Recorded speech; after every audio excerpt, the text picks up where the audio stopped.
Vocal for લોકલના સૂત્ર સાથે કરજણ નગરમાં સ્વદેશી મેળાની શરૂઆત. કરજણ નગરપાલિકા દ્વારા નગરના નવા બજાર વિસ્તારમાં આવેલા ભરત મુનિ હોલ ખાતે શહેરી વિકાસ અને શહેરી ગૃહ નિર્માણ વિભાગના સહયોગથી 7 દિવસ માટે નગરપાલિકા દ્વારા સ્વદેશી મેળાનું આયોજન કરવામાં આવ્યું છે. વોકલ ફોર લોકલના સૂત્ર સાથે કરજણ ધારાસભ્ય અક્ષય પટેલની અધ્યક્ષતામાં મેળાની શરૂઆત કરવામાં આવી. મેળાનો મુખ્ય હેતુ લોકલ ચીજ વસ્તુઓને પ્રોત્સાહિત કરવાની સાથે સ્થાનિક વેપારીઓ, સખી મંડળની મહિલાઓ પ્રોત્સાહિત કરી રોજગાર થકી આર્થિક સદ્ધરતા મળે, સાથે સાથે નાગરિકોને લોકલ ગુણવત્તાસભર વસ્તુઓ ઉપલબ્ધ કરાવવાના હેતુ સાથે 7 દિવસીય મેળાનું આયોજન કરવામાં આવ્યું છે, જેમાં સ્થાનિક વેપારીઓને સખી મંડળ દ્વારા વિવિધ સ્ટોલો ઊભા કરવામાં આવ્યા છે. મેળાની સાથે સાથે કરજણ નગરપાલિકામાં ગુજરાત સરકારની વિવિધ ગ્રાન્ટ હેઠળ પાલિકામાં નવી સુવિધાઓ માટે ફાળવવામાં આવેલ ફાયર માટેનો બંબો અને ગટરની સુવિધાઓ માટેના 2 મશીનોનું લોકાર્પણ કરવામાં આવ્યું હતું. આ પ્રસંગે નગરપાલિકા પ્રમુખ હિલબા અટાલિયા, ઉપપ્રમુખ જયેશભાઈ પટેલ તેમજ પાલિકા સભ્યો, નગર ભાજપના હોદ્દેદારો અને અધિકારીઓ ઉપસ્થિત રહ્યા હતા.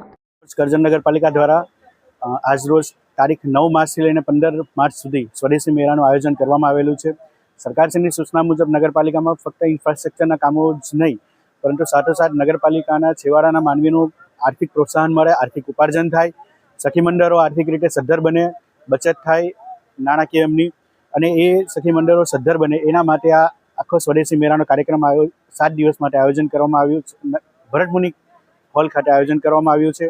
તમામ નગરજનોને, તમામ શેરી ફેરિયાઓને, તમામ વેપારીઓને એક અપીલ કરવામાં આવે છે કે આ મેળાનો મહત્તમ લાભ લે અને પોતાના રોજગાર વૃદ્ધિ માટે આ મેળાનો ઉપયોગ કરે. આજે સ્વદેશી મેળાની સાથે સાથે નવી વસ્તુનું લોકાર્પણ પણ છે.